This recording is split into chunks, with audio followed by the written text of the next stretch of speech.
Hello everyone, my name is Eyes. Today I'm doing a video on how to get started in Dual Universe. If you don't know about Dual Universe, it's a new MMO game that has recently been released in beta mode. The game is incredible and has a lot of potential for the future, which I'm really excited about. With that in mind, getting a good start of the game can be super important. I'm going to start out the video where all new players start. There's a really useful tutorial that I highly recommend you walk through, as there's a lot of really good information there.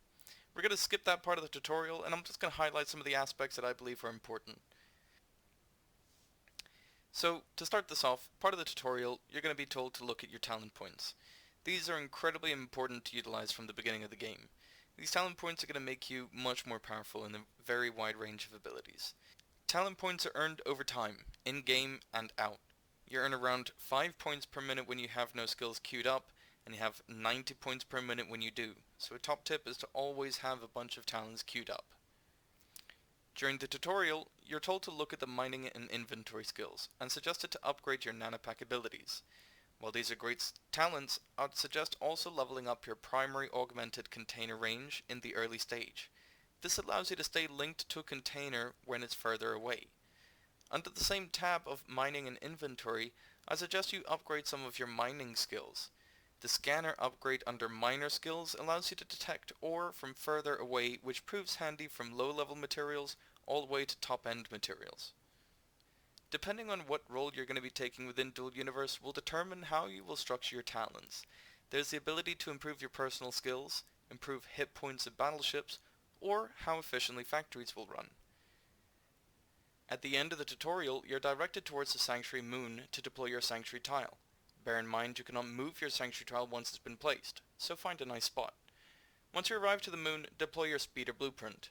Making some minor adjustments, such as moving the stabilizers onto the side engines and right-clicking on the hoverseat controller, selecting Run Auto Configuration and Flying Construct, will allow your ship to get into the air much easier. Once you've deployed your Sanctuary tile, you'll want to head straight back to Alioth on the transport ship. At this stage, you might want to dismantle your whole speeder before heading back to Alioth. You can use the Maneuver Construct tool to lift the ship up into the air, making things a little bit easier. To start dismantling the ship, go into build mode, and using the Deploy Element tool, hold Alt and highlight the different elements. Click on them to remove them into your nanopack. In order to remove your fuel tank, you'll need to empty it. Go out of build mode and equip the Refuel tool. Hold Alt while looking at the fuel tank and hold click to remove the fuel. To remove the voxels, use the Select Voxel tool, select the area of your ship and press Delete.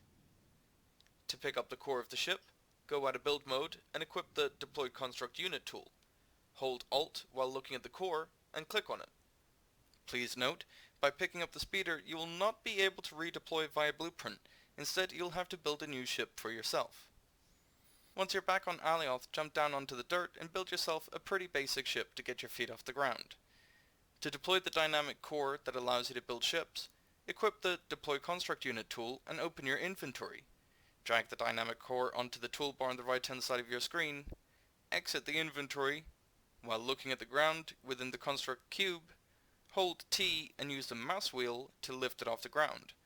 Once it is in the air, click and it will deploy. Top tip, as an individual, there is a limit to how many cores you can put down. This can be increased with talent points under Mining and Inventory, Architecture, and Core Upgrades. To deploy voxels, use the Deploy Voxel tool. You can click and drag an area. Upon releasing the click, it'll lock the voxels into that shape and allow you to control the next orientation if there is one. For example, with cubes, if you click and drag a 2x2 voxel block, release click, now you can make the voxels 2x2x5. You can also do 10x10x10 or 10x2x10. Simply click and drag, release click, drag the area, click again, and it'll fill in that area. You can also change the shape of the voxels by pressing E and cycle through the different variations. To put the elements on, like the engines and the control seat, we need to use the Deploy Element tool. In build mode, equip the Deploy Element tool and open up your inventory. On the right hand side there's a toolbar, so you can drag the elements from your inventory onto that toolbar for easy deployment. In order to rotate the elements, press R. This will cycle through connection points for the element if there is any. For additional rotation options, hold R and use the mouse wheel to fine-tune that rotation. To make sure your ship is evenly balanced for better flight dynamics, look at the XYZ axis just in the center right of your screen. To make a functional ship for now, you're going to need to have engines, hover pads, adjusters, stabilizers, fuel tanks, hover seat controller, honeycomb, atmospheric air brakes, and that's about it. Once you have a basic ship, find a suitable tile a fair distance away from the red zone and away from everyone else. That'll increase chances of finding more ore. Once you get there, use your scanner tool to mine for some ore. You won't be able to fit much into your nano pack, but enough to be able to get you started. If you haven't seen our video on how to mine, you can find the link for it below. It's a great video that'll teach you how to become one with the scanner tools.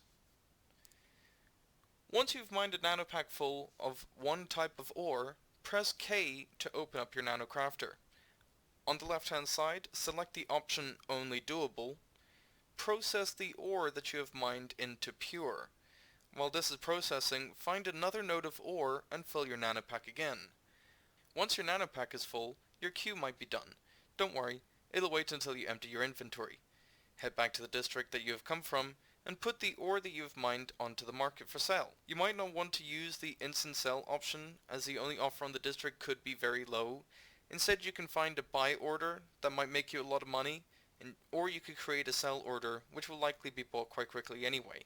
While you're at the market, I'd suggest you start by buying yourself a small container and a medium hover engine. This will allow you to move a slightly larger load of ore to be sold, or to give you space to start manually crafting elements in your nanopack.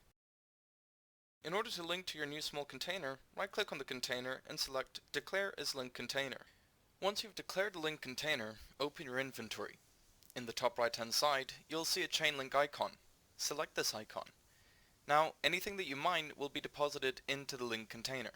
This will allow you to mine further away from your container with an increased capacity.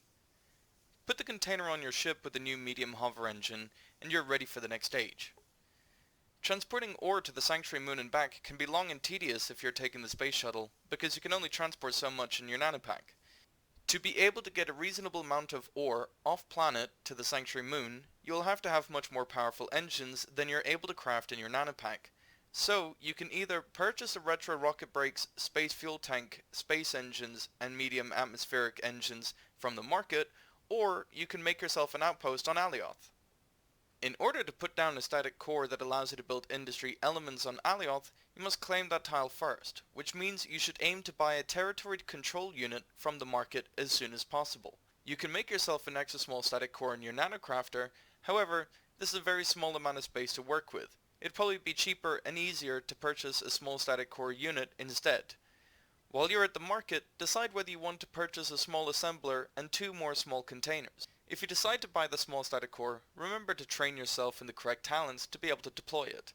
These talents are found under Mining and Inventory, Architecture, Static Core Unit Expertise. Once you have bought yourself a TCU and have a static core, find a suitable tile to claim for yourself. Your first TCU on each planet is free to put down, each one after that will increase in cost. These TCUs are important to have not only for you allowing to build your own base, but also to prevent people from mining your territory without your permission. The minerals in your tile are essentially your reserve. I would recommend leaving those ores in the ground until they're in dire need. At the rate at which tens of thousands of Navarkians mine, the planet could dry up faster than you think. Now, when deploying your static core unit, remember if you hold T and use the mouse wheel, you can lift the static core unit into the air, giving you access to maximum build space without having to dig underground. Now that you have your static core deployed, if you didn't buy an assembler from the market, you'll have to make this in your nanopack. That means you'll have to go mining. Gather a small portion of each of the basic materials. You don't want to have a full container of iron and no space to craft anything. While you're making your assembler, start to queue the parts to make an extra small container.